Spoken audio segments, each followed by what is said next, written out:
we need to believe these people.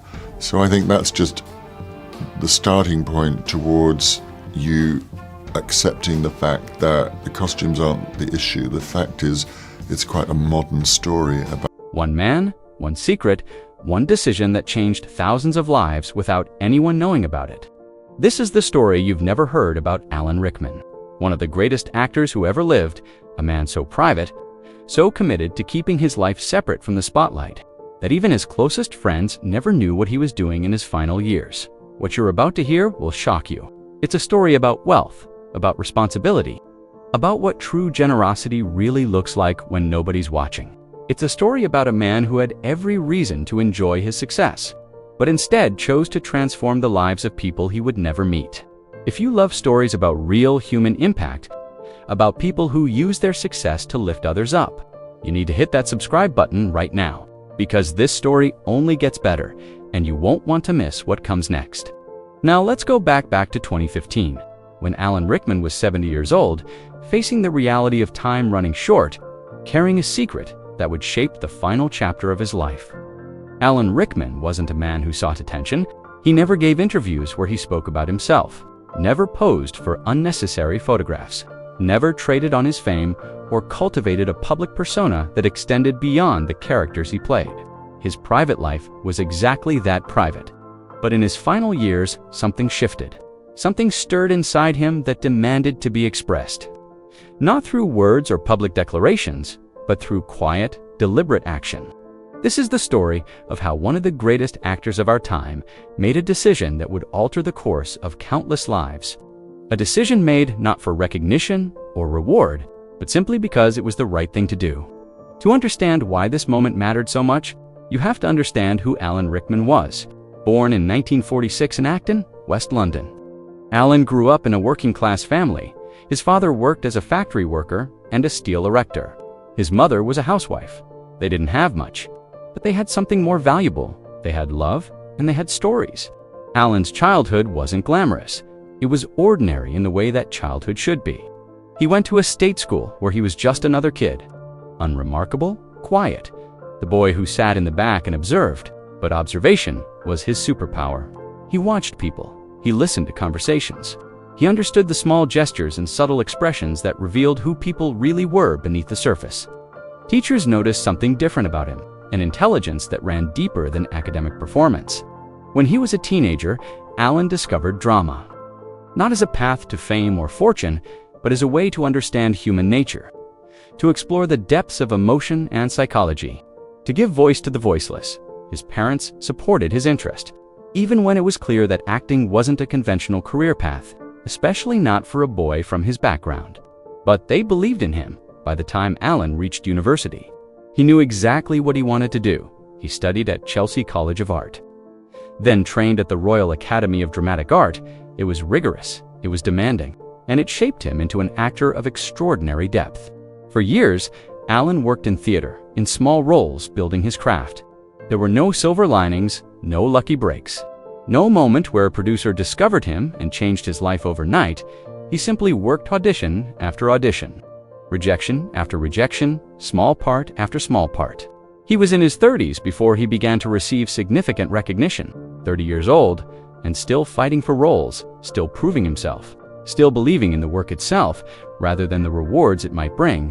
When film roles finally started to come, they were different villains, mostly complex antagonists. Characters who existed in the shadows that became his signature, not the hero. But the person who made the hero's journey meaningful, he played characters that were intelligent, dangerous, elegant in their malice. He brought humanity to the inhuman. He made audiences understand the psychology of people they were supposed to hate. But success didn't change Alan. He remained humble, private, committed to the work itself rather than to the trappings of fame. While other actors cultivated their public images, wrote memoirs, did endless interviews, Alan kept himself separate. He protected his inner life with the determination of someone who understood that some things were sacred.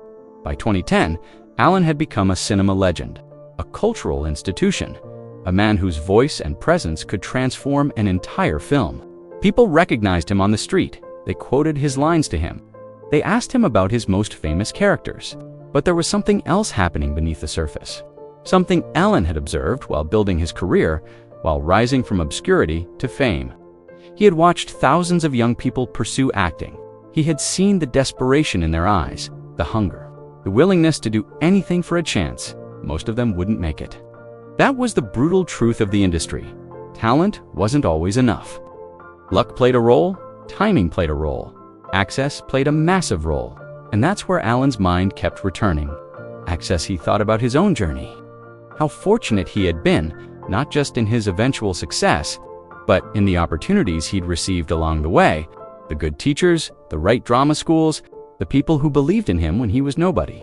He thought about how many talented people never got those opportunities, how many bright, capable, intelligent young artists never had access to proper training because they didn't have the money, because they didn't have the connections, because they were born into the wrong circumstances. It haunted him, not in an abstract way, but in a personal way.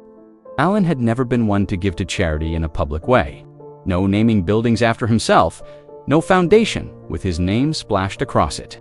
He believed that true generosity was anonymous, that it should come without expectation of recognition or gratitude. But as he entered the final decade of his life, his thinking crystallized around a single decision in 2015. Alan Rickman made contact with the Royal Academy of Dramatic Art, the very school where he had trained decades earlier, the institution that had shaped him into an actor. He didn't announce it. He didn't hold a press conference. He didn't tell the media. Instead, he worked quietly with the administration of the school. He asked questions. He learned about their needs. He understood where the gaps existed in their funding. What obstacles prevented talented young people from attending? The answer was simple and devastating. Money tuition was expensive. Living costs were astronomical. Travel from outside London added even more burden. Many talented students simply couldn't afford to attend. Even with scholarships, even with grants, many couldn't make it work. Alan listened, and then he made a decision that would take the rest of his life to fully execute.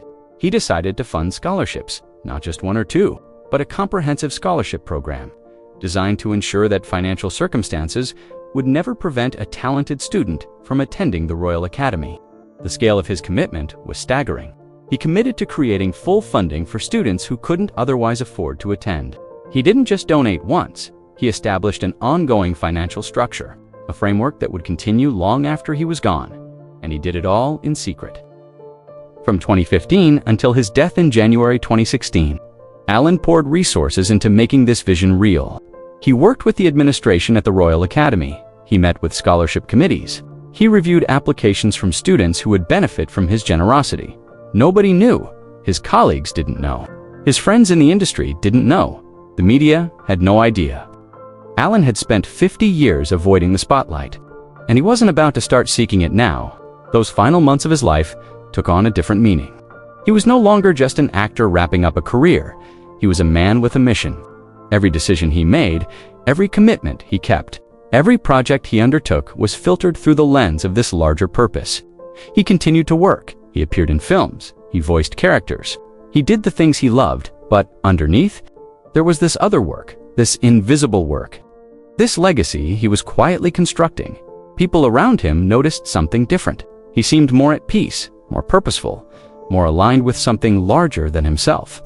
His longtime collaborators remarked that even as his health began to decline, his spirit seemed clearer, more focused.